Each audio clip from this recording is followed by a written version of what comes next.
ನೋಡಿ ಇದರಲ್ಲಿ add on ಮಾಡೋದಾದರೆ ಕ್ರೂಡ್ ಬಾಸ್ಕೆಟ್ ಅಂತ ಕರೀತಾರೆ. ನಮ್ಮ ಇಂಡಿಯನ್ ಕ್ರೂಡ್ ಬಾಸ್ಕೆಟ್ ಅದು 41 ದೇಶಗಳಿಂದ ನಾವು ಪರ್ಚೇಸ್ ಮಾಡಿದಾಗ ಅದರ ಮೊತ್ತ ಎಷ್ಟಾಗುತ್ತೆ ಅಂದರೆ ಈಗ $156 ಇದೆ. ನಾವೀಗ ಮಾತಾಡ್ತಾ ಇರೋದು $126 ಪ್ರಪಂಚದಾದ್ಯಂತ ಇದೆ ಅಂತೇಳಿ. ನಾವು ಪರ್ಚೇಸ್ ಮಾಡ್ತಾ ಇರೋದು ಬಾಸ್ಕೆಟ್ ಲೆಕ್ಕದಲ್ಲಿ ತೊಗೊಂಡಾಗ $156 ಆಗುತ್ತೆ. ಅದನ್ನೆಲ್ಲಾದರೂ ಒಂದು ಕಡೆ ಕೇಂದ್ರ ತಕ್ಕೋಬೇಕಲ್ವಾ? ಸಬ್ಸಿಡಿ ಕೊಟ್ಟರೆ ಉಳಿದ್ವಿ, ಇಲ್ಲ ಅಂದರೆ ಬಿತ್ತು ಏಟು. ಎಕ್ಸಾಕ್ಟ್ಲಿ. ಸೊ ಅದಕ್ಕೆ ನಾವು ಹೇಳ್ತಾ ಇದ್ದು ಟೆಂಪರರಿ ಅಂತ. ಇನ್ನು ಮುಂದುವರೆದು ನಮ್ಮ ವಿಮಾನಯಾನದ ಪ್ರಯಾಣ ಇನ್ನು ಮುಂದೆ ಕಾಸ್ಟ್ಲಿ ಆಗುತ್ತೆ ಅಂತ. ಕಾರಣ ಇದೇ ಕ್ರೈಸಿಸ್, ವೆಸ್ಟ್ ಏಷ್ಯಾ ವಾರ್ನ ಕ್ರೈಸಿಸ್ಸು ನಮ್ಮ ವಿಮಾನ ಪ್ರಯಾಣವನ್ನು ದುಬಾರಿ ಮಾಡುತ್ತೆ ಅಂತ. ಏನು ಚೇಂಜಸ್ ಆಗಿದೆ ಅನ್ನೋದನ್ನ ಹೇಳ್ಬಿಡ್ತೀವಿ ನಿಮಗೆ. ವಿಮಾನದ ಇಂಧನದ ಬೆಲೆ ದುಪ್ಪಟ್ಟು ಹೆಚ್ಚಳ ಆಗಿದೆ. ಜೆಟ್ ಇಂಧನದ ಕಿಲೋ ಲೀಟರ್ಗೆ 2,07,000 ರೂಪಾಯಿಯಷ್ಟು ಏಕಾಏಕಿ ಏರಿಕೆ ಆಗಿದೆ. ಜೆಟ್ ಇಂಧನ ಏರಿಕೆ ಅಂತ ಹೇಳಿದ್ರೆ ಈ ಯುದ್ಧ ಶುರುವಾಗೋಕ್ಕೆ ಮುಂಚೆ 97,000 ಕಿಲೋಮೀಟರ್ ಪರ್ ಕಿಲೋಮೀಟರ್ ಲೀಟರ್ ಇತ್ತು, 97,000. ಈಗ ಏರಿಕೆ ಆಗಿರೋದ್ರ ಅಮೌಂಟ್ ನೀವು ನೋಡ್ತಿರ್ಬೋದು. ನಿಮ್ಗೆ ಅದೇನೋ ಎತ್ತ ಅಂತ ತೀರಾ ಟೆಕ್ನಿಕಲ್ ಆಗಿ ನಾವು ಹೇಳಕ್ಕೆ ಹೋಗಲ್ಲ, ಬಟ್ ಜಸ್ಟ್ ಈ ನಂಬರ್ಸನ್ನು ಗಮನಿಸ್ಬಿಡಿ ನೀವು.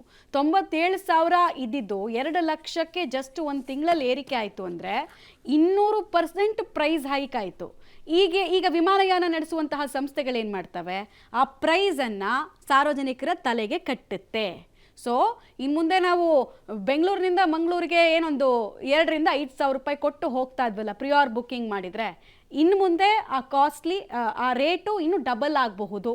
ಡಬಲ್ ಆದರೂ ಆಶ್ಚರ್ಯ ಇಲ್ಲ ಅನ್ನೋದು ಒಂದು ಎಕ್ಸಾಂಪಲ್. ಡೀಟೇಲ್ಸ್ ಕೊಡ್ತಾರೆ ಶಬೀರ್. ಫ್ಲೈಯಿಂಗ್ ಕಾಸ್ಟ್ ಹೆಚ್ಚಳ ಆಗ್ತಾ ಇರೋದ್ರ ಬಗ್ಗೆ ಒಂದು ಮುನ್ಸೂಚನೆ ಅಂತೂ ನಮಗೆ ಸಿಕ್ಕಿದೆ.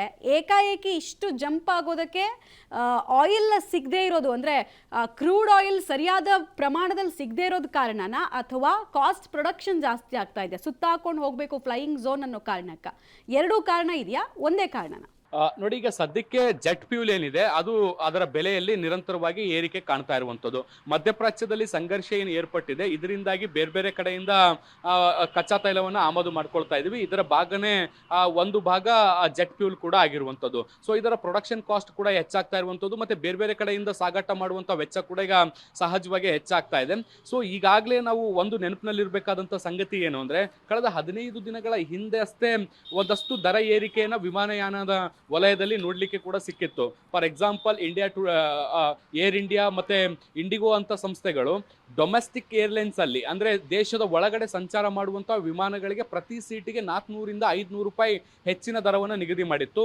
ಮತ್ತೆ ಏಷ್ಯಾ ದೇಶಗಳಿಗೆ ಹೋಗುವಂತದ್ದಾದ್ರೆ ಅಲ್ಲಿ 900 ರೂಪಾಯಿವರೆಗೂ ಹೆಚ್ಚಳ ಆಗಿತ್ತು. ಮತ್ತೆ ಯುರೋಪಿಯನ್ ಕಂಟ್ರಿಗಳಿಗೆ ಟ್ರಾವೆಲ್ ಮಾಡಬೇಕಾದಂತ ಸಂದರ್ಭದಲ್ಲಿ ಸರಿಸುಮಾರು 2,000 ರೂಪಾಯಿವರೆಗೂ ಕೂಡ ಪ್ರತಿ ಟಿಕೆಟ್ನ ದರವನ್ನ ಹೆಚ್ಚು ಮಾಡುವಂತ ಕೆಲಸವನ್ನ ಮಾಡಲಾಗಿತ್ತು. ಅದನ್ನ ಇಂಧನ ಸರ್ಚಾರ್ಜ್ ಅಂತಾನೆ ಟಿಕೆಟ್ ನಲ್ಲಿ ಆಡ್ ಆನ್ ಮಾಡುವಂತ ಕೆಲಸವನ್ನ ಮಾಡಲಾಗಿತ್ತು.